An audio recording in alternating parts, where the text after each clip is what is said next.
Good afternoon, everyone. This is Nancy from Niha Inc. here at Towtaid Park in Leicester, Mass. You'll find this location off of Route 9, right across the Lions Park of Bottomley Street, and it's located on Church Street. You can also find it if you go through Auburn Street and go through Tobin Road. So here where I'm standing, that is where our handball court's gonna be, and on the opposite side the pickleball courts, and on the right side that's where the basketball courts will be.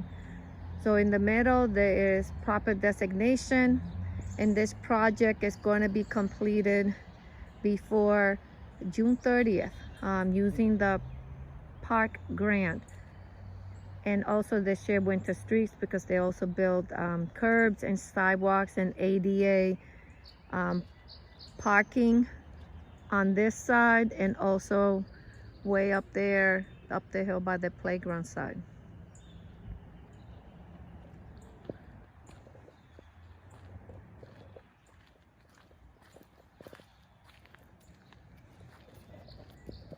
How you doing? This is Will Ortiz for New England Handballers. What we're checking is obviously the fence work and seeing what they're doing. Nancy fought hard to make sure that they were getting interior fencing, and it worked well, you know what I mean, with us, you know, with Nancy, in order to get that, you know what I mean. They went and, you know, crunched numbers and things like that to make sure that they were going to get designation, because designation is crucial, because they're going to have a basketball court here. We didn't want to leave that open, because it would have just been open, empty space without it, you know, by the time we get like the wall done and the pickleball. You wanted to make sure that it was designated. But even if we would have gotten the wall and the pickleball done from the beginning, you still definitely want the designation, because you want to make sure that 3 activities can go on at the same time. You know, you don't want just where while you're doing one, you can't do the other, or while they're going on, there's interference. The ball's going on their court and our ball's going on, no, vice versa. We were just noticing, because I know this is going to be 8 feet. There are a couple of different heights, and I don't know if they're just going to cut that later. You know, they know what they're doing, so maybe they just didn't get to it. But I noticed here, because the exterior part is going to be a 10-foot fence. But as this goes down, I was just noticing that that one seems shorter, unless those are just higher and they need to be cut. I mean, it could be that. You know what I'm saying? Because this could be the 10-footer. And I think that that's what that is. Maybe this is a 10-footer, and these are actually taller than 10. So maybe that's what it is. These will go down, because I don't think, because this is like unless for whatever reason this is going to be 12, because that's taller, but this one is not. So when that goes across, then I'm wondering if this way, unless these are going to be cut down to 10. You know what I mean? They know what they're doing. They're French people, so. And that's going to be the other entrance. So they have plenty of room. We're going to be putting a wall, hopefully, in the future. We don't get it done this year. We're going to fight hard to get it for next year. It may be out of wood, because concrete's expensive, and we don't really want to open up the ground again if we were to get some type of concrete, because I think it's going to be hard to do it that way. But I think the wall is going to be at, see where the gate is, at this fence, that's at 40 feet. So we're going to have a wall here in the future. Hopefully we can get it. If we can't get it done this year, we'll do it next year. This is going to be where the pickleball side is going to be. Well, one of the problems that obviously we just got to address, just simple thing, the branches. When you play, you know, you're going to be hitting these branches, so it doesn't really make sense. They got to know, you know what I mean? Probably should have trimmed them before, so that way you're not doing that kind of work after. But that's an easy thing, just a couple of branches, and trim them back. The same thing with this one here, just trim along. That way there's nothing that's low enough. See, if I can almost touch it, I mean, then the wall's gonna hit it. You know what I'm saying? And this one is a little closer to my liking, because as the trees grow, the roots grow too, and we've had problems with courts like that, where the roots extend and go underneath, and then you have a mound, and then it opens up, and then, you know, then you got to repair it. You know, it's better to take care of the problem before it starts. So That's the only one that we don't really like too much.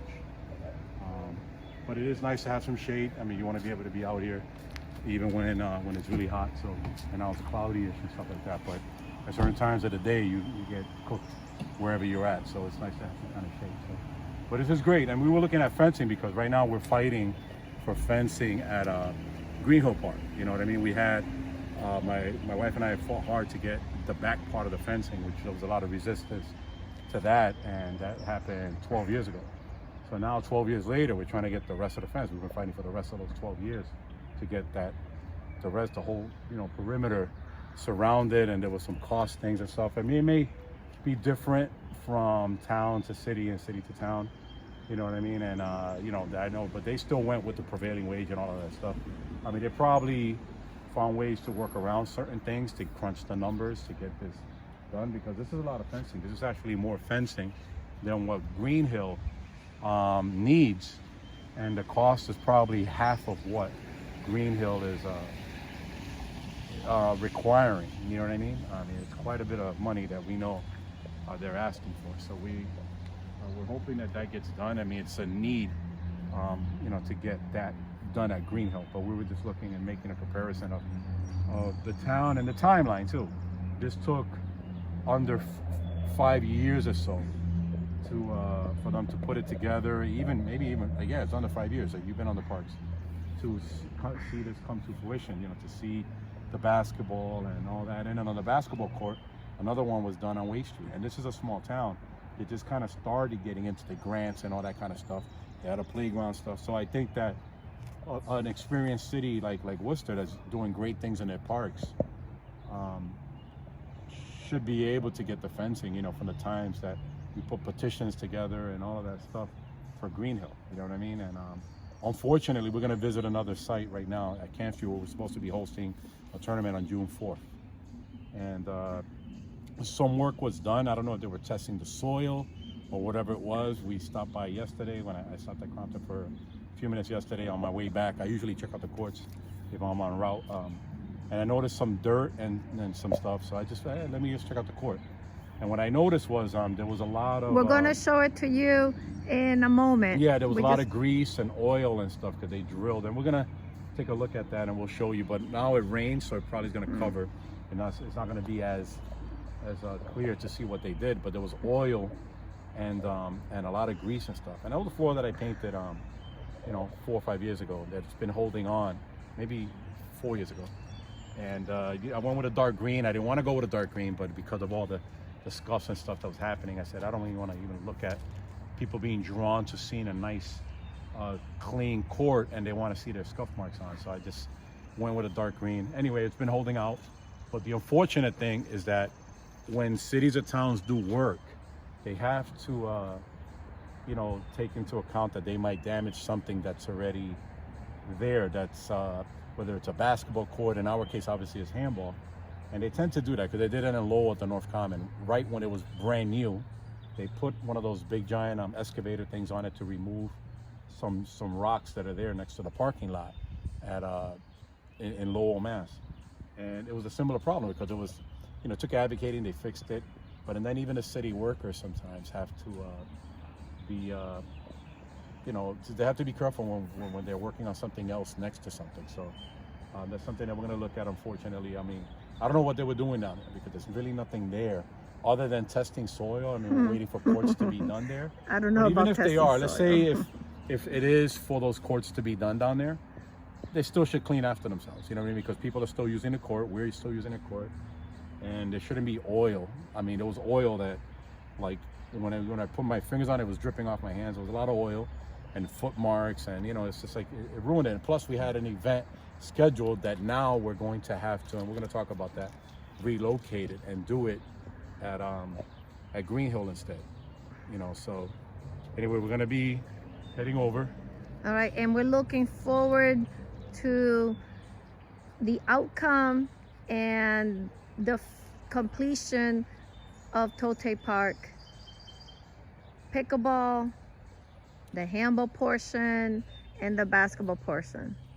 Yeah, and one of the things too is when we look at all the parks, we think that they complement each other. Like, since we do the handball stuff, if we have a handball wall here, the players that are developing, even if it's a wooden wall, even if it's not regulation, we work with that community and to see if they can gravitate to play the sport in other locations as well. You know how the handball community is. Usually if something's going on, they'll give it a try. They'll go to Green Hill, they'll go to Camp Street, they go to Crompton, or hopefully Southbridge. And, you know, they jump into the handball circle, you know what I mean? And even the racquetball circle, you know, and then we're hoping the same thing with the pickleball. We have a little pickleball here. We're hoping that they tap into other pickleball communities and we can have, you know, everyone kind of connected. You know what I mean? We have something constant that's growing and